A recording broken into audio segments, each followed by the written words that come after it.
Registry Matters is an independent production. The opinions and ideas here are that of the hosts and do not reflect the opinions of any other organization. If you have a problem with these thoughts, FYP. Recording live from FYP Studios East and West. Transmitting across the internet, this is episode 179 of Registry Matters. What is up there, Mr. Larry, on a Saturday night? How are you? Fantastic. Anything exciting going on in the Larryinators world on a Memorial Day weekend? Not anything particularly exciting. Just glad to be with our fabulous audience and looking forward to a short podcast. We're going to keep it nice and light. Perfect. So we're finished right there. We'll just shut it down and call it a night. Sounds good. We were just talking in some pre-show about possibly some Patreon extra stuff. Let's tease some things maybe so some people would be inspired to come over and do some Patreonage for us. What kind of things might we talk about as some Patreon extra stuff? Well, we were talking about the immigration problem that would be easily solved and why our political system will not allow that to happen. The economy is being held back because we don't have the workforce that we need to do the work. We were talking about public assistance benefits and comparing those to social benefits of other types, and people who get a little bit larger check because they're on public aid and they have a larger family, and about whether that's good public policy or not. So we're thinking about talking about those. None of those have anything to do with the registry, but it's about public policy and how the formulation of public policy happens, which is directly related. Formulation of public policy is in response to the will of the people. So that's the correlation and the connection, but it's not directly on point. Of course. Then since this is going to be, it's kind of like a throwback to what we were doing, I don't know, 6 or 9 months ago. What are we going to do tonight? Well, we've got a couple of questions and we've got some articles and we've got one thing to read from a prisoner who's trying to effectuate change from behind the walls, and we're going to give him a shout out for what he's been doing. Excellent. Then I guess we will begin with some of these questions. All right, first question up is, I don't understand why you people don't have regular segments on recurring issues. I would like to hear more about early termination from probation petitions, removal from registration petitions, interstate compact transfers, and travel from state to state. I'll also add there, and as a personal, I see questions from people all the time about going to other countries. I know you've done all of these issues, but it's not consistent and we forget. Would it not be possible to take a question each week on all 4 of these? My other observation is about the polygraph segments. It seems as though Larry is okay with polygraph testing and Andy thinks they are junk science. I would like for Larry to stop evading the issue and say where he stands on polygraph tests. Are they junk science or are they acceptable? It's a bunch to unpack there, Larry. Where do you want to start? There is. I think I'll start on the polygraph testing because they probably are junk science. But the reality is they are allowed for monitoring people who are on supervision for the type of offenses that we deal with in many states. In particular, there's a statute in our state law that says it, and I think I've read other state statutes that says that. So whether or not they're junk science is really not the point. The point is how to best deal with the junk science. And what we've consistently tried to do is to help people understand how they can get through the process of the polygraph without getting themselves in further trouble. But I say that they probably are junk science. I didn't used to feel that way because they were always successful in our law practice. When we referred someone to a polygraph and they showed deception, they always confessed and admitted that what we thought they did is what they did do. But having talked to the administrator of most of our polygraphs, he said that they were no better than the flip of a coin. If you go back, I'm pretty sure it's episode 2. So we had just started, I think the first episode was something related to AWA, I'm pretty sure. And then the second episode was about polygraphs. And if I recall right, you had a conversation that day and you were like, well, Andy, what just happened? I know what happened. So you had a conversation, and then you decided that you needed to have a little bit of a change of mind about what the polygraph was all about and how it worked and all that stuff.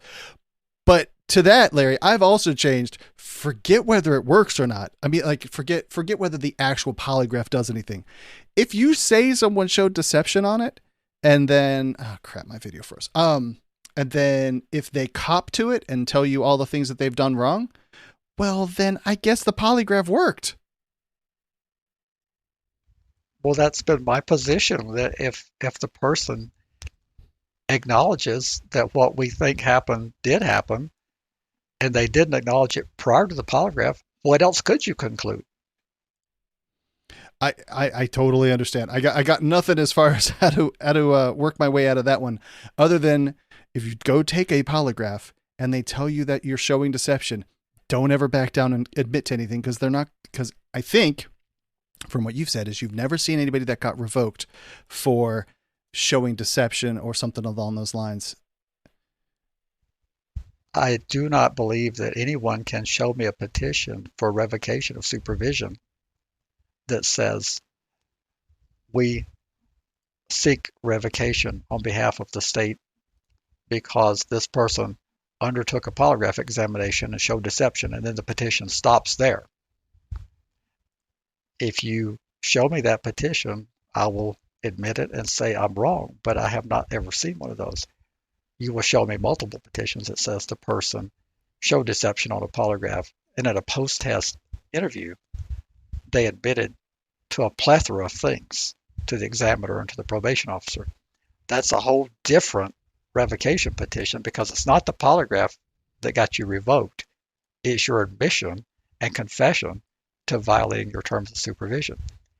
I have seen petitions where people have been dropped from treatment because they've shown multiple episodes of deception. And since they have actually held their position and said, I'm telling you the truth, they've been dropped from treatment, and that has resulted in a revocation. That puts you kind of in a catch-22. If you hold your ground and say, I'm telling you people the truth, but I can't explain your kabuki machine, and they revoke you, drop you from treatment and revoke you for not complying with treatment, you really didn't gain that much. So it's a terrible position to be in. Yeah, I've told this before. A friend of mine was in treatment. This is years ago, and he was working for barely above minimum wage. Maybe it was $8 or $9 an hour, and he was doing very manual labor. And it was around Christmas time, and he's paying like 23% child support off of minimum wage or something like that. And they said he had to take a polygraph, and he said, I don't have the money to take one. And they're like, well, sorry, you're going to get dropped from treatment. And if I drop you from treatment, then that'll be a probation violation and you'll go back to prison. It's like, what are you supposed to do? So his probation officer gave him a 1-month pass, and he would have to take it like in January or whenever it was. That's ridiculous. That's unfortunate, the reality of many of these regimes that they have. At last check in my state, they had provisions for indigent people where the polygraph would be paid for by the state. But I don't know how many states do that, and I'm not even sure we're still doing that. But at last check, that's what they were doing. But let's get on to the first question, because my answer is real clear on that. I can't help myself. I'm not going to admit something. And if I've told the truth on the polygraph, I'm not going to change my story to satisfy the examiner's post-polygraph questions. So I don't know what else to tell you. There's a couple other things in there. We have been covering these subjects, to me, almost to the point of the different areas that we cover a lot. I'm almost thinking that we cover them too much. I don't know that we need to. I don't know that I would feel comfortable that we would have enough content to do one all 4 of those every week, to do probation, petitions, removal, and all that stuff, to do that on that consistent basis. But when they come up with something of a novel question, well, what the person's really angling for, and I don't know that we can do it because we don't have any lawyers, but they're wanting us to take particular questions from an individual who's facing one of these things. And okay. I don't think that we can really do that effectively. I mean, like I said, I see questions on Reddit, and then you throw them in here. So I mean, I don't know that we could do it that. But anyway, if they come up, we're certainly going to cover them.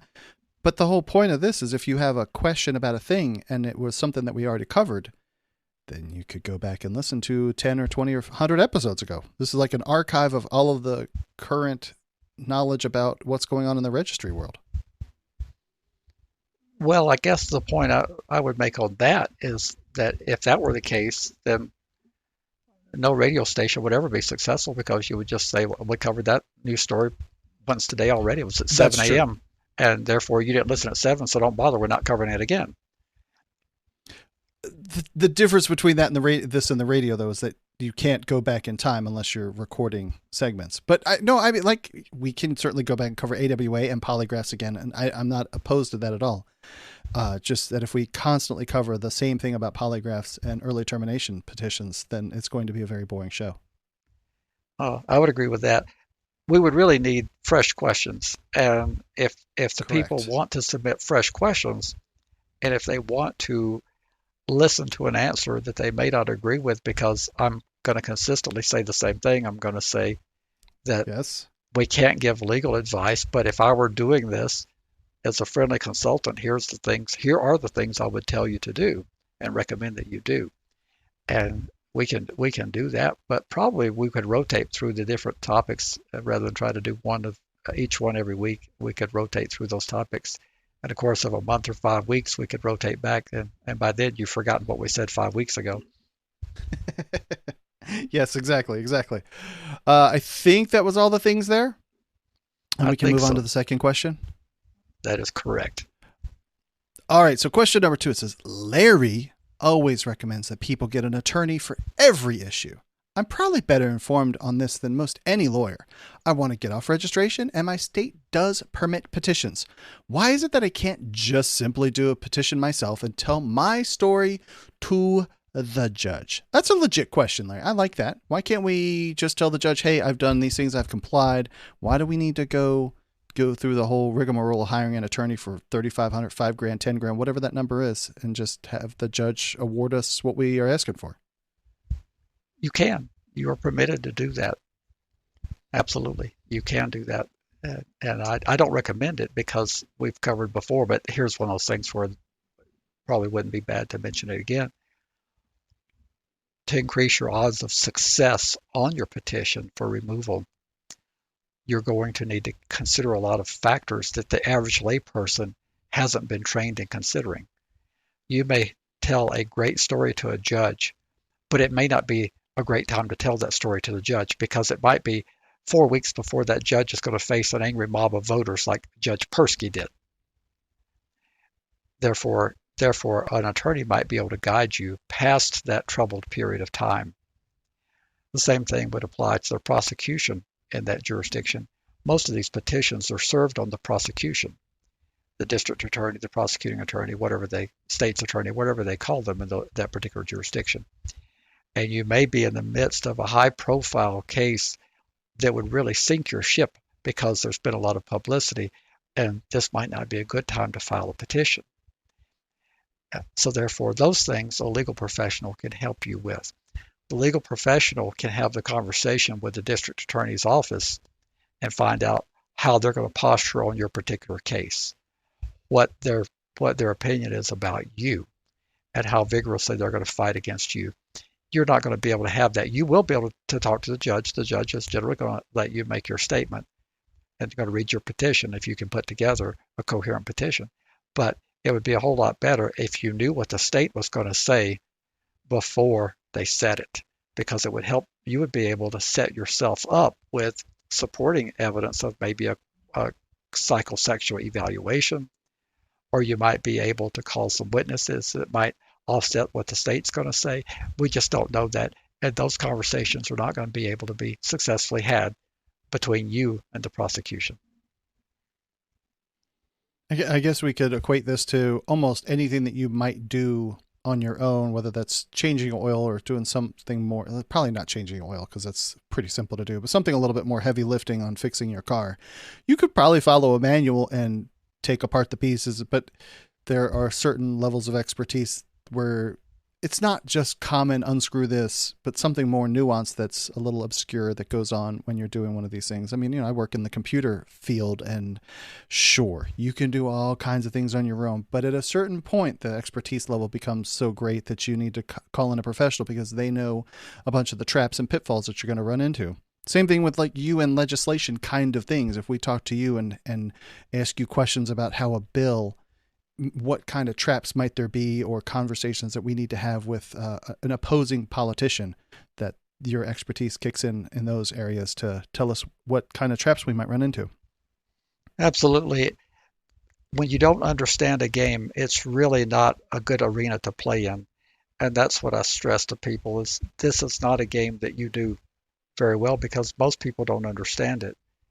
You might have seen some episodes of something that resembles court on television, but that is not the real world in most cases of how things are done. And when the stakes are as high as they are getting off the registry, and in particular, you won't be able to file a petition again, sometimes for years, I would think you'd want to be successful. Yeah, I think I agree with you. Anything else you want to cover there before we move on to this other note from the person? No, I think we can move on because we're almost at our full hour now. Excellent, perfect. All right, can you tell me who wrote this? Is this from Gerald? Is that what it is? Yes, I think he's in federal prison, if I remember right. Okay. And I think it gets set up by reading it. It says, I'm writing in hopes of dialogue and adding to the Hate Crimes Act bill to protect additional classes of people. The Matthew Shepard and James Byrd Jr. Hate Crimes Prevention Act of 2009, which extended protections to victims of crimes committed based on a person's actual or perceived sexual orientation, gender identity, or disability. Today, despite great progress for civil rights, these crimes continue in communities nationwide and in prisons, and in the U.S. Department of Justice should continue to be vigilant in its efforts to bring those who practice hate-fueled violence to justice. A lot go unreported because of fear of retaliation or death, especially in prisons. I'm asking that this bill be amended to add some of those who have been convicted of sex crimes. They are U.S. citizens and human beings, and therefore should be added to that bill for the LGBTQ community, because we people have made them to be a group because they are outcast to groups just for protection. I'm asking for your help in considering these types of people be added to that bill because of vigilantes in the prison, and asking to add this with the ex post facto act because this is the same as terrorism, torture, and no one should get away with harming another citizen of the United States of America just because of its crime or alleged act. We all know that the DAs only want to convict, not acquit, even though both of those are their jobs. No DA, it's a hate crime even when you set it up like that. Stop the hate in America. That last sentence is a little hard to read. I didn't quite figure out how to edit that one while I was reading it. But we get the point. So, well, the Matthew Shepard is so old that a lot of listeners won't even remember the name, but he was a young college student in Cheyenne, Wyoming. I believe it was 1999 in that era. He was picked up in a bar. There's not a lot of gay bars anywhere in Wyoming. I'd actually be surprised if you found a single gay bar in Wyoming. But he was picked up by a couple of straight guys, and he thought he was going to go out and have a romantic evening, and they started beating him as soon as they put him in the pickup truck, and they tied him to a fence post, and they left him, and he died after being hung on a fence post outside town for some number of hours. And so that was what he's referring to. But he wrote this to the U.S. Department of Justice, to the Civil Rights Division. And I would personally be supportive of expanding hate crime protection. It generally draws a lot of resistance from the conservative side of the aisle because they say their argument is that it's already a crime to do these things, which it is. Yeah. They're already against the law to beat a person and tie him to a fence post. We've already got a law for that. But what I used to miss when I used to feel the way that they feel, their response, is that those things are against the law, but you don't want people sitting around thinking about committing crimes and the mob mentality to sit in when they're targeting someone because of their sexual orientation or their race or all those things. Because that's the most heinous thing about it. It's already heinous enough to go rob a person. We would prefer that you not do that. But if you're hanging out with 2 or 3 of your friends and you're drinking bud and you're doing your Friday night things and you say, well, let's go whoop up on some whatever. I don't even want to use any of the pejoratives, but whatever. Yeah. And you go out and you start targeting those people, and you would not have committed a crime but for hate of that group. That is an additional crime on top of the crime.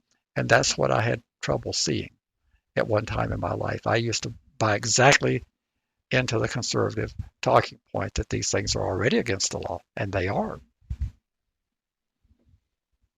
But I mean, just bat this around with me for a minute. Doesn't that just make it illegal-er? Well, it does make it illegal-er, if there's any such word. But what would happen if people who are not predisposed to do crime to begin with, and the group mentality, the mob mentality, whatever you want to refer to it, if they know that their hatred of a particular group is the thing that's driving them to prison, and they wouldn't have committed the crime but for that hatred, could that be a deterrent? Maybe. I suppose if like the young lad that was killed about a year, 18 months ago in Southeast Georgia, if that has a hate crime attached to it, does that then make it across banners across the news saying that this was being charged as a hate crime, which I'm sure it is, but does that then deter the group of people that hates the other group of people from doing those kinds of things? They're still going to hate him, Larry. I don't know that it changes that. Well, I don't know that it does either, but the threat of a severe penalty might. If we didn't believe that penalties deterred, why do we even have penalties to start with? I think we're just mad at them when we take them off the street. So you don't think the deterrence is any factor in the equation? If you are a person that just hates on, you pick your subclass of people, whether that's LGBTQ, whether that's based on race, if you just hate them for that reason, I think you're just going to hate them anyway. And I don't know what stops you necessarily from just going out and going on a rampage, but some level of human decency. I don't know that it's a deterrent. Like, oh my God, if we go do this thing, we're going to go to prison for 50 years. I don't know that factors into the equation. Well, that's the same argument about general deterrence that's made all the time. How much do criminal penalties deter people? I don't think I can answer that. But I think it would vary from person to person. But I think there is a deterrent factor. That's the reason why, if we didn't believe that, we would not even have penalties. We would say, well, that's not going to stop anybody from doing anything. Deterrence and protection. There are some people, in addition to deterrence, you also want them not to be able to act. And if you think you can't deter them, that's a place for prison as a certainty. The criminality drops considerably when they're in prison. Not completely, but considerably, because of the restricted movement. Yes. That's funny. Yes. Getting locked up would at least prevent you from doing it to the general population. You could still certainly do criminal activity to that isolated group of people, but you're not going to do it to just, Grandma Jones down the street. So, well, let's keep moving along then, Larry. We have an article here. The first article up is from SCOTUS blog, and it's justices won't hear Missouri inmates' request to choose firing squad over lethal injection. It looks like this story is about an individual who had, I think, a tumor removed, and he's missing a fifth of his brain. And he believes that the current concoction of the lethal injection drugs may cause him to have severely painful and prolonged seizures during the injection. So he wants to be shot by a firing squad, and it looks like they're denying this. Is that right? I have mixed emotions. Yes, the liberals said that they were disappointed that the conservatives didn't want to hear this case. They dissented, but I have mixed emotions because I put it in here for the reason that I want to emphasize people say, Larry, why don't you argue the registry is unconstitutional because it constitutes cruel and unusual punishment? And I say repeatedly, if the capital punishment, the various methods we put people to death in this country, is not cruel and unusual, it's difficult for me to conceive that anything short of that is going to be considered cruel and unusual. So here's a case where the Supreme Court, the conservatives are telegraphing to you that this man may suffer lots of pain in his execution, and the cruel and unusual punishment clause is not adequate. That they don't deem that. So if torturing a person to death is not cruel and unusual punishment, I don't think registration is. That's why I put it in here. But the thing broke down liberal versus conservative in terms of the petition for cert and who voted to grant cert and who didn't. Yeah, if we go back to 240 years ago, what was considered cruel and unusual punishment, as long as you didn't enhance the torture, you could, if you wanted to execute someone, that was okay. You just couldn't execute them slower, I guess. Like you couldn't bloodlet them. I don't know. Let's make up something. So if that's considered constitutional, then just having some people go visit the popo on an annual basis and get kind of harassed on a regular basis, that sounds like that's not nearly as bad. I agree with that. I don't agree with it, but I agree with that concept. You understand the reasoning of the court.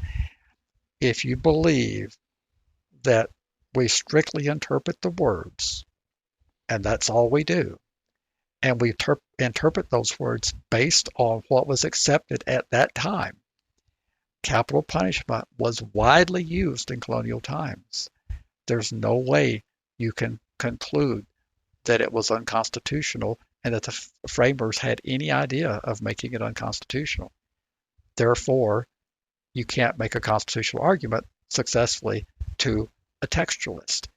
The same thing on the cruel and unusual punishment clause. If you look at punishments that were acceptable at that time, in that era, if you don't do any evolving as a society, then having extreme pain, even though we have means of executing people that are less painful, that's not cruel and unusual punishment.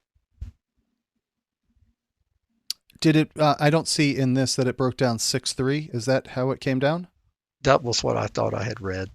So, but our listeners will correct me if I'm looking wrong. for a 6-3, but I don't know. I don't Yeah. see what it says. Yeah. And Sotomayor wrote the dissent. Yeah, and I think it was joined by the other two liberals. But that's all right. It's not cruel and unusual punishment. We're not going to win in our battle on cruel and unusual punishment. Not as long as we have a court that's composed of the membership that we have now. I know that our audience wishes that the conservatives would be our savior, and they so many of them believe that, but they're not. And then for clarity on how we get the 9 justices that we have, I just want to make sure that it's completely clear. As presidents nominate, Senate confirms. So we would have to have a president that thinks the way that we would want to think about this kind of subject of what we would consider cruel and unusual punishment, for then that person to nominate. And then we would also have the composition of the Senate to think roughly along these lines, that they would confirm those kind of judges. Yes, and what we learned during the previous administration is that they will rush approvals through at breakneck speed when they have control of the presidency, and we learn that they will hold up confirmations and let a backlog of vacancies develop across the federal judiciary when they are in control of the Senate. We learned all of that, and it's funny, they ran against packing the court, and they did more court packing than has ever been done in our history. Over the like 400 judges at the federal level appointed during the previous administration. Yeah, and a lot of those, it was funny in one of the debates, and Biden was so off his game that he didn't respond.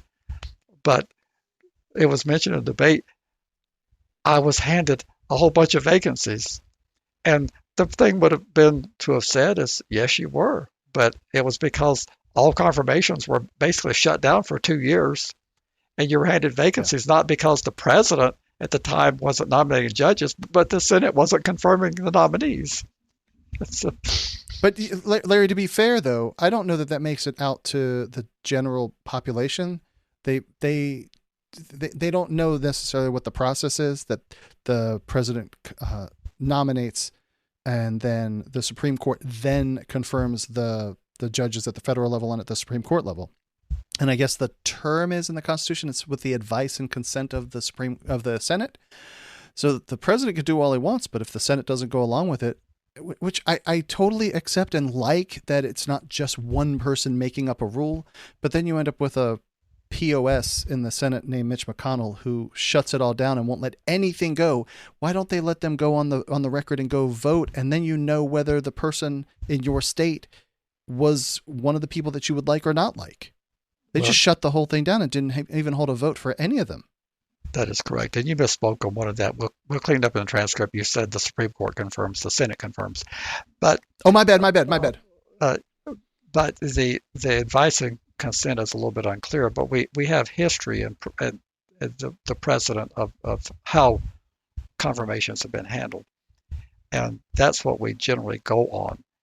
And the fact that judges normally were considered, and unless they were deemed not qualified, they were given a vote. And the reason why they were not given votes in the last administration before Trump was that they would have been confirmed, because there wouldn't have been any basis to not confirm them. The same thing with Merrick Garland when he was nominated to be on the U.S. Supreme Court. Had the committee held a hearing and referred him to the floor, he would have been overwhelmingly confirmed as a Supreme Court justice. He was already sitting on a court of appeals, so he would have been confirmed. Ready to be a part of Registry Matters?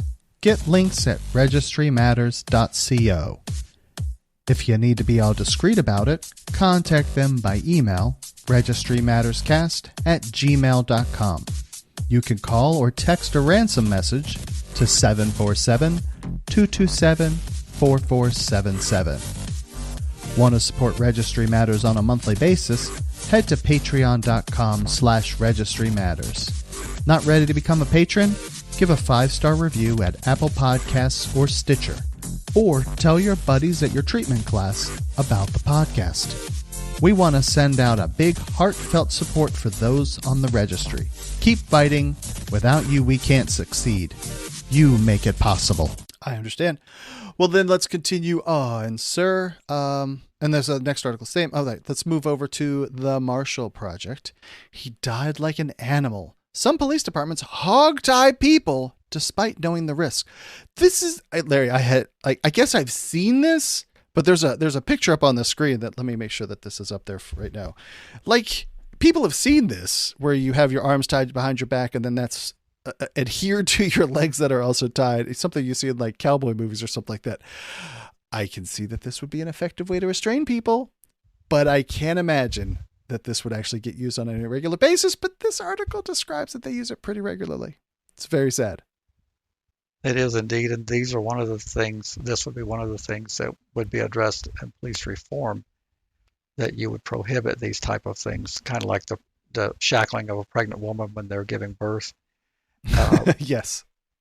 Putting handcuffs on a 12-year-old, 11-year-old, a kid in school, because the law enforcement apparatus, and I'm talking directly to you, law enforcement apparatus, you're incapable of making the rules yourself. And that's why we as your employers have to forbid you to do these things, like all employers forbid employees to do things that are not acceptable. You should not be allowed to do these things, and I will do all I can to help pass laws and support proposals that will stop you from doing things like shackling pregnant women when they're having a baby, and putting hard cold handcuffs on a child in school because he burps too loud and is disruptive in class. Those type of things are not acceptable police conduct, and you are not able to restrain yourself, so we will have to restrain you.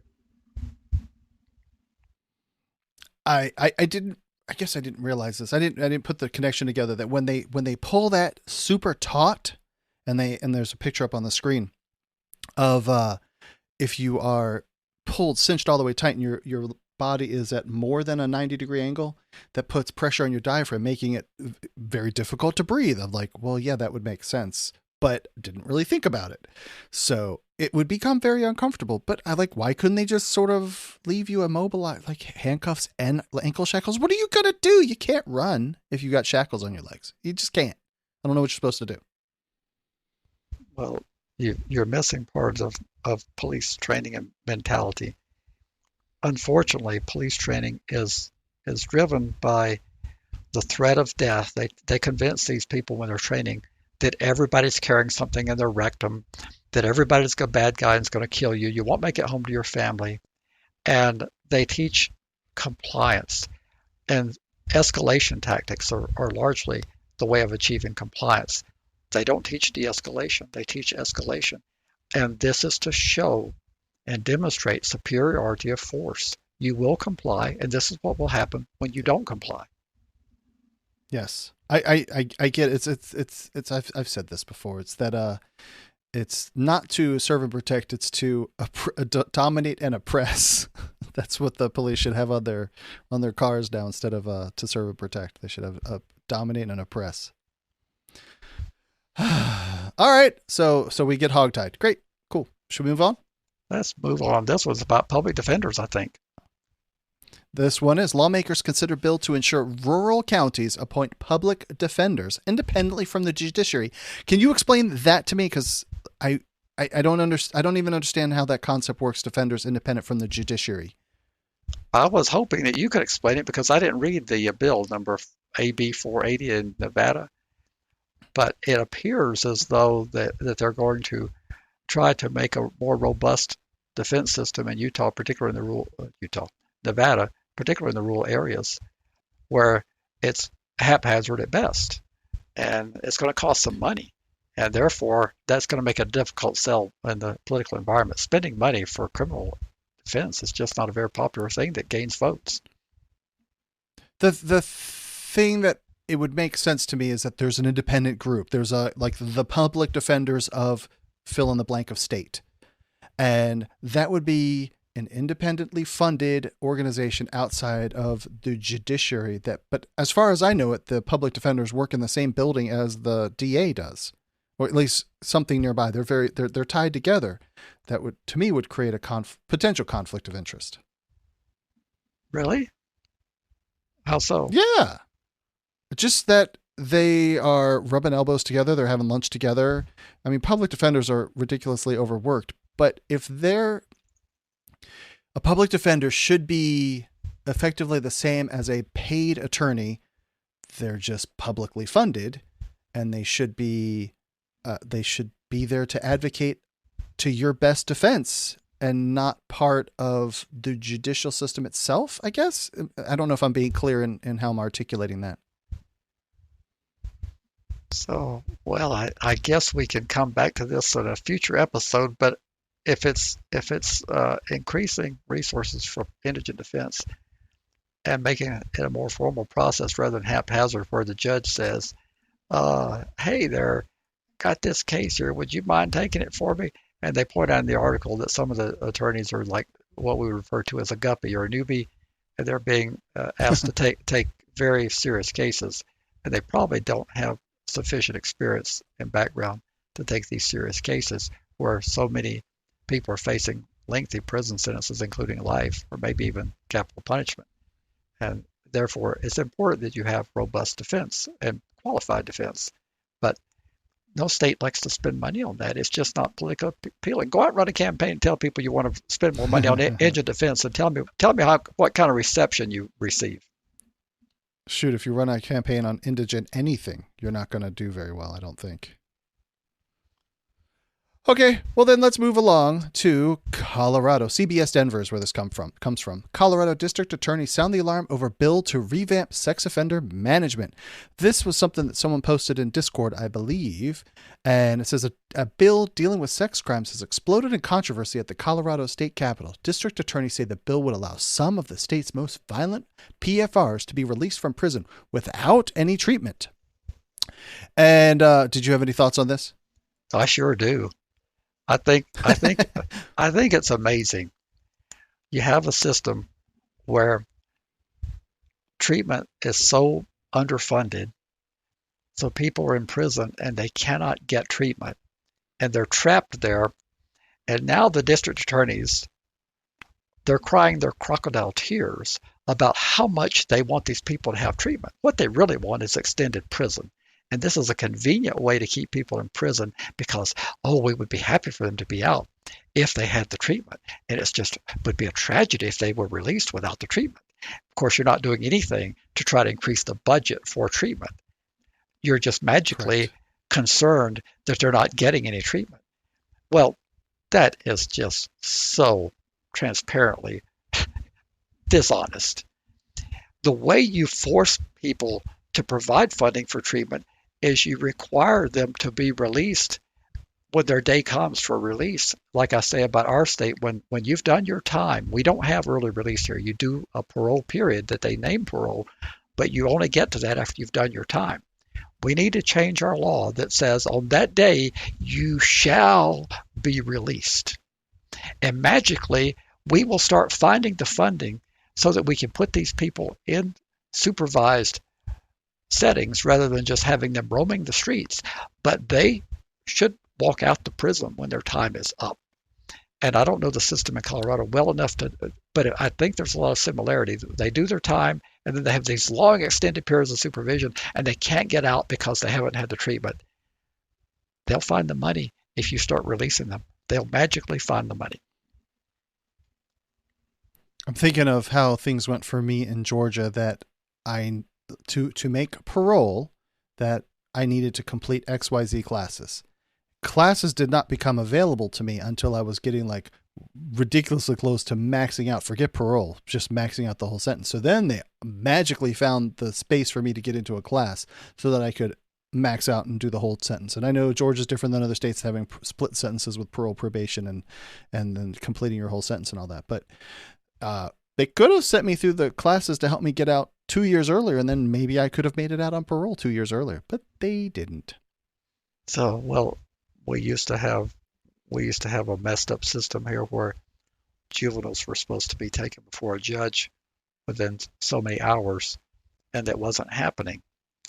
And we recognized that the law said that they shall be taken before a judge, but yet the judges were not seeing them within that requisite, and I don't remember the exact number of hours.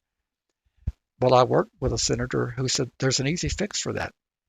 He said, let's just add one sentence to the law that says, if they're not taken before the judge, they shall be released. And magically, the judges will start finding a way to hear them. Well, a couple of senators that don't do criminal law, but yet are attorneys, they were saying, well, I feel uncomfortable about that because bad people might be released. He said, nope, you don't have anything to worry about. If you have it in the law that if they don't see a judge within that requisite period of time, they shall be released, the courts will find a way to see them. But given the court not having infinite resources and infinite time, then wouldn't that push other people's cases? Wouldn't that push that back also? I mean, there's only a finite number of hours and judges and resources to handle all of this stuff anyway. That would be true. Generally, civil cases would be pushed aside and they would have to wait their turn. We might have to look at possibly increasing judicial resources if we can't curtail the number of cases that are entering the system. Now, remember, the defense attorneys have very little to say about which cases enter the system. If you look at the system of how cases are introduced, who does the introduction of a case to the criminal justice system? Is it the defense attorney or the prosecution? Most likely the DA. Right. So the person you elect, prosecution, yeah, the person you elect that tells you they're running on a platform of law and order, and I'm going to make you nice and safe. Remember, when you go in and you punch that name for them, you've just done the opposite of what you claim you're for. Because when they tell you that they're the law and order person, that means that they're going to prosecute everything they can get their hands on. And that's part of the problem. I hear you. All right. Well, let's go over to the appeal. And this is how these cities are breaking up the work of police departments. I think if I was reading this right, that they were talking about, let's see if this was the right one. They were talking about changing the name of like a police force to, was it public safety or something along those lines to separate out that you have, there it is. It's, Ithaca's mayor made headlines in February when he proposed replacing the city's police force with armed and unarmed public safety officers. That's not defunding the police. That's changing that you have people that are there for aggressive situations and you have other ones that are there for de-escalating kind of situations. Sounds good to me. It sounds good to me as well. The problem is it gets so misrepresented when you hear that term that was coined, and they're good at coining terms that resonate with people. Defund the police. They act as if that you're just going to abolish the police and call it quits and let the criminals roam. No, that's not what anybody's talking about doing. They're talking about reallocating some of the police funding from maybe to people who are better equipped to handle things. The police get stuck with a lot of things that they'd probably rather not do. And if you could have that dialogue with the police, they would tell you, hey, we've become the social workers. We've become, I mean, you ask a jail administrator particularly, they've become the psych wards. They don't want to be a psych ward. There's a lot of police duties that police could probably do without that would be better done with someone who's not quite as threatening as a police officer can be to those who are in stress in their life, mental stress. But we're not really going to be able to have that conversation because the anti-defund is so convincing that it's that it's so much hyperbole there that I don't think we can. There's so many things that we really can't have an honest discussion about in this country because you get vilified for trying to do so.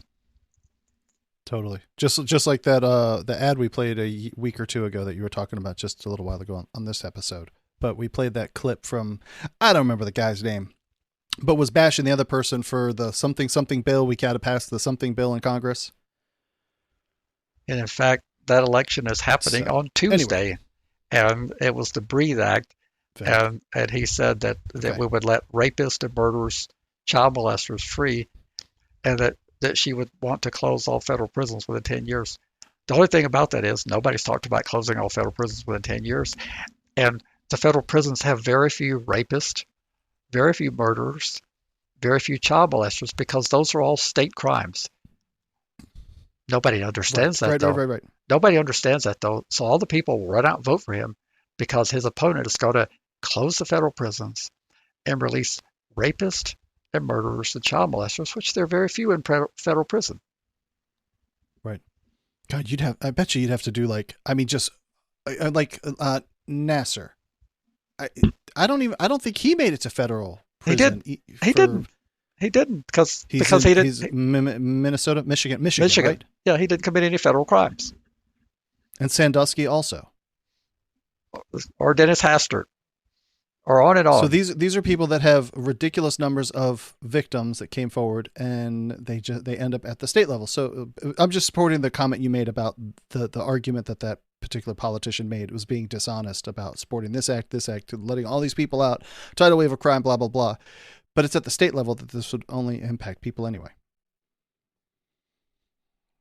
All right, so over at Courthouse News, Texas governor signs law banning reality TV crews from filming police. Larry, I gotta get my daily cop drama show on, Bad Boys, and all that. Why would we sign bills that stop this from happening? That doesn't make sense. I want my entertainment. I don't know. I just thought it'd be funny to put it in here because I have the feeling that the police don't like being watched. I think the police like being watched when they get to go be a badass and they get their 15 seconds of fame. I bet you they like it from that point of view. So, well, I don't know the background of this. Our Texans can tell us what the backstory is, but I don't know how you can actually stop them from filming. You may be able to stop them from distributing it, but in terms of filming, I think that you have the right to film the police. I think that's been pretty well established. And we know that the young lady that filmed the George Floyd event, she just sat there on the sidelines and filmed away. I bet you can film them. Larry, to counter my own argument, the police have come by and taken cameras from people. I've heard reports of that where they say you can't film us. And you could certainly follow them around. You'd have to get releases. But so let me fill in another part of this. If you go back to a program on the media from WNYC, maybe 6 months ago, maybe 12 months ago, they did a program about this subject pretty in depth. It's I think it's like a 20-minute long segment. There's a revenue split between the cop drama shows and then with the local police department, which I gotta think that, so they're driving on ratings, and if they get more exciting car chases or chasing people down dark alleys and whatnot, the more people would tune in, which would drive more revenue to the police department, which like they would be incentivized to potentially escalate a situation. To me, that seems like a conflict of interest. Yeah, I don't know enough about that to know about revenue splits and whatnot, but I do know that police used to, when cameras were much larger, when you had your Sure. when you had your camcorder, Yeah. the police were much more likely, because there were so few of them, they were expensive. You really can't do it as easily. Plus, the body of case law has evolved to protect those who are videoing the police. But that was a routine thing. They would confiscate it and say, this is evidence in a criminal investigation. We're gonna have to Right. seize this camera and the video that you shot. Well, the truth of the matter is they didn't want that video out there. That's why they seized it. Sure. Yeah. Totally. I'm with you. All right. Well, then let's move over to a Washington Post article. It says Louisiana lawmakers reject non-unanimous jury's relief bill. So as I understand it, there was we covered it in the last couple of weeks, something with the Supreme Court, and there were only two states, as I recall, Louisiana and Oregon were the last two states to hold out that you could be convicted of super duper like murder kinds of crimes in a non-unanimous jury. So 11 of 12 jurors could convict you, and that would send you to life in prison. And then as I read this, Louisiana lawmakers Thursday blocked an effort to offer a path to release for an estimated 1,500 prisoners convicted of felonies by juries that were not unanimous. So the Supreme Court says that, didn't they say that you have to have a unanimous jury for those kind of crimes? They did, but it's not retroactive. Right, I'm with you. So, but then these people are asking to have some sort of relief applied based on that ruling, and they said no. No, that is correct. This is a liberal Democrat named Randall Gaines who sponsored legislation to apply this, and it could release, I think, if the article is accurate, 1,500 prisoners that were convicted by non-unanimous juries. Now, this is the hypocrisy of the whole. See, the conservatives, they're the stewards of fiscal responsibility, you see, and I've heard this. They don't want government any bigger than it has to be. Yet, and they're the constitutionalists, you understand, all these things that they tout. Well, so now the Supreme Court has said you can't convict anybody prospectively with a non-unanimous jury. Well, if you can't do it prospectively, it stands to reason that you shouldn't have been doing it in the past. Here's a chance for you to demonstrate your true conservative values. You have a prison system in Louisiana that's overcrowded, underfunded, and you've got all the political cover you possibly could need. You've got a Supreme Court of the United States saying that you shouldn't do this, shouldn't have been doing this, although they didn't make it retroactive. You can't do it going forward. So you can clean out 1,500 out of your prisons. But rather than demonstrating your true conservative values, you blocked it. You blocked it. Why? Are you really about cutting government down to size? Or is that just political jargon? Tell me what, like, for real though, do you have any insight? What is your opinion of the mindset of why they would block this? If so, obviously it's not about money. Is it about just keeping the prison industrial complex fully loaded? Yes, it would have been the law enforcement industrial complex, like the DAs we talked about in a previous segment. They would be against it. It would have, you would have to develop the public to understand it. It would require some leadership that people don't want to provide when it comes to criminal justice. Someone would have to stick their head up out of the tall grass where politicians like to stay laying low.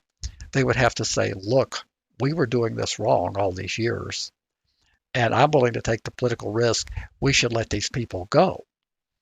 And even though normally you don't get vilified if you're conservative, there is that risk that within your own party you might get vilified because, as we've been noticing in the not too distant past, sometimes you're not conservative enough, and you get pushed aside.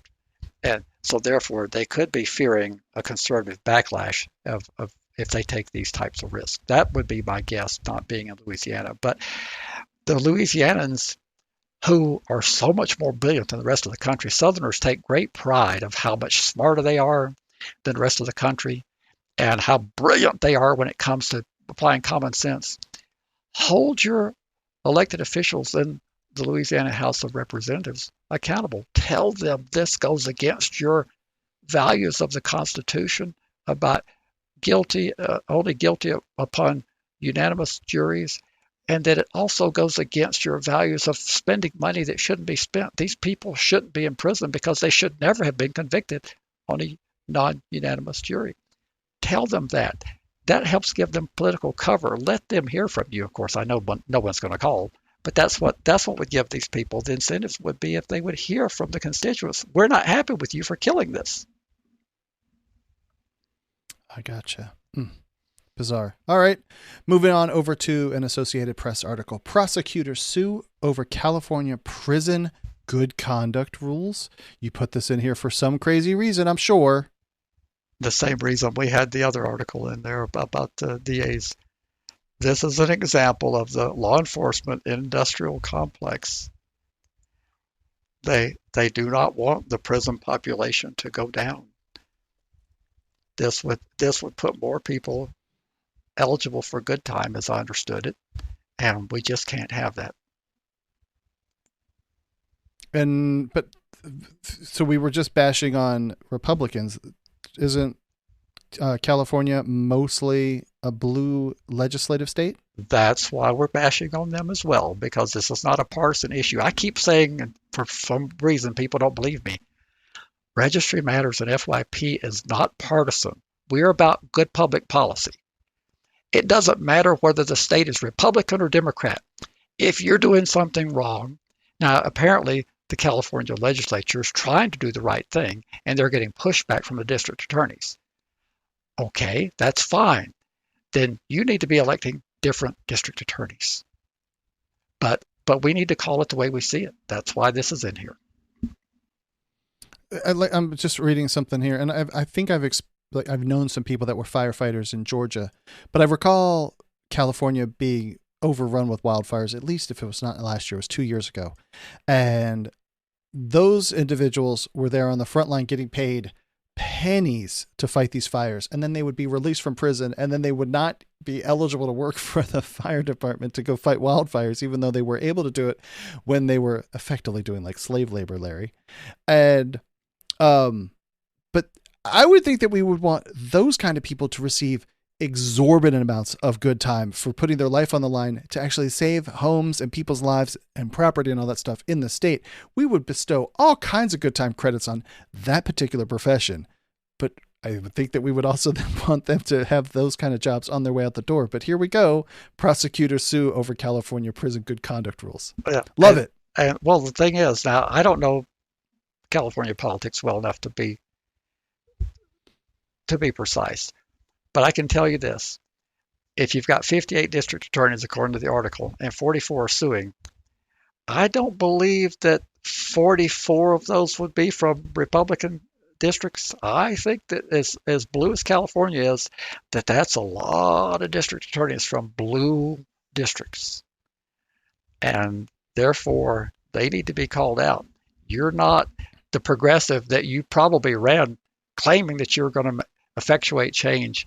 If every time you have the opportunity to do some change, you file lawsuits and you oppose it. So therefore, there should be no hate mail. We just called out the conservatives and we just called out the liberals. We'll probably get it anyway. So, all right, well, let's move over to reason. Baton Rouge cops strip searched a minor during a traffic stop and entered a family's home without a warrant. The city just settled for $35,000. Larry, that does not sound like enough money. The case is an indictment on just how hard it is to get accountability when the government violates your rights. What is your point here? I think I was smoking some wacky weed. I think it's just a police accountability. I was putting some filler in here. It is a low amount of money, and the thing that struck my attention was the federal judge called them out for that. This officer has had multiple times difficulty. This wasn't his first encounter, and all we want is police accountability. We know that no group of human beings is going to be perfect, and we know that. We just need to hold them accountable. When you watch the video, I found it relatively disturbing. All right. So then we'll move over to the final article before we close the show out. And this is from news-journal.com. Never heard of this one, but someone in the chat posted this one on the Discord server. It said, man charged in 2018 murder in Longview gets 99 years for failure to register as a PFR. That is a lot of time for failure to register, Larry. Well, I don't know what you want me to do with that one. We beat it around for a few minutes during pre-show. What does it mean potentially for it to say? So it says this is the third time Kellogg, the person that got the sentence, failed to register as a PFR. The assistant district attorney said Thursday during closing arguments of the sentencing phase of the trial. Third time to failure to register? Didn't you have some ambiguity there? Well, what I said, I'm not sure where this jurisdiction is. Where is Longview? Where are we talking about? Where are we talking about? You keep talking for a minute, and I'll try and find where we're talking about. So what I was talking about in the pre-show was that when you say failure to register, that usually is misleading. It's often a technical violation, some issue of noncompliance, where a person was registered but they didn't report something within the 3 days, a job change, a vehicle change, something of that nature. That's not the same thing and should not be treated with the same severity if someone just didn't register at all. The news media doesn't bother to find out and report to the public if the person had a technical violation or if they just flat out were not registering. That would be very helpful, news media, if you would tell us if the person failed to register at all or if they failed to update some paperwork. That would change the level of severity. But my other point would be in terms of the crime. If you didn't have these laws on your books, they would not be able to impose them. We do not have the potential for that to happen in my state. Since registration is a civil regulatory scheme, it's not eligible for the Habitual Offender Act, although our Habitual Offender Act has never had anyone successfully prosecuted under it for the 25 years it's been on the books. No one has ever been sentenced to life in prison.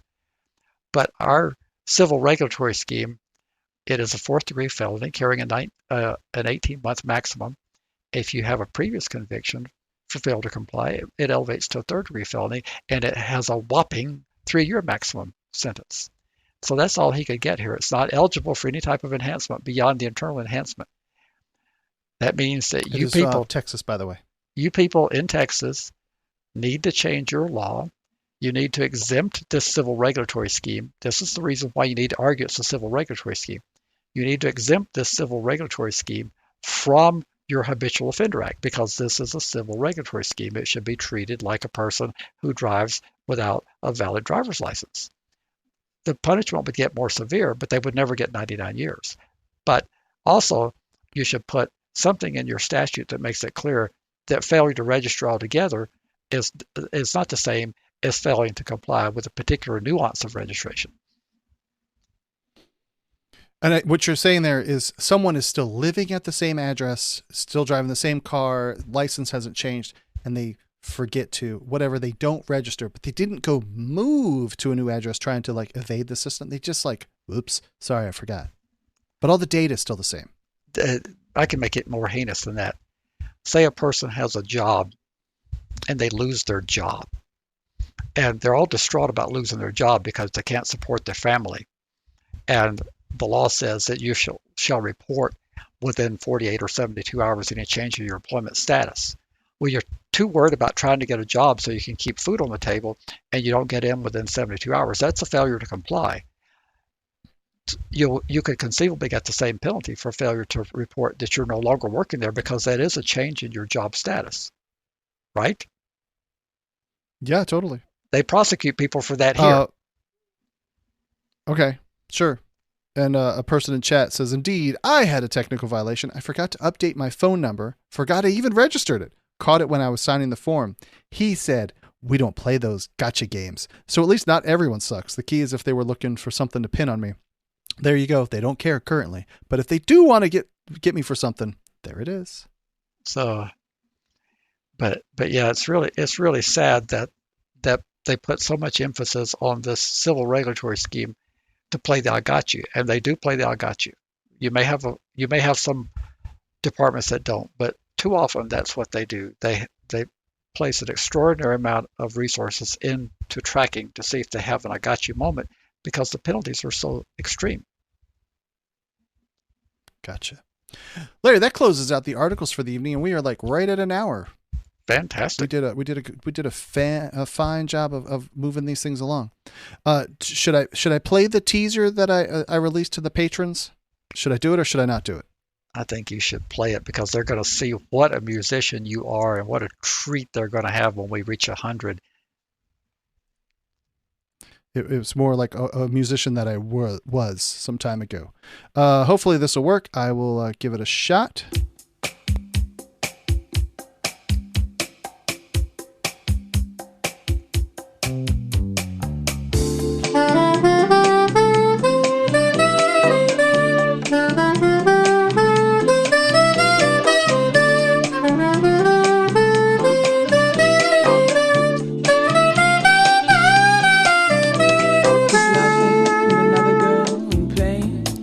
All right. The whole point of that was that, so when we reach 100 patrons, then you have requested a song. Then I put out a questionnaire to people on Patreon to see which song that they would like me to play. I'm way out of practice, as you may be able to tell from that. But that was a teaser that I have said I was a musician a long time ago, and I did not lie. Well, I am sure that when we get ready for you to play on the stage with thousands of people listening around the world, that you will have practiced and you will be playing at the highest level that could be imagined. I will get there. So now that we are in striking distance, I will be practicing on a regular basis to get my chops back up so that I don't embarrass FYP and me especially. And definitely not you. I don't want to embarrass you either. So.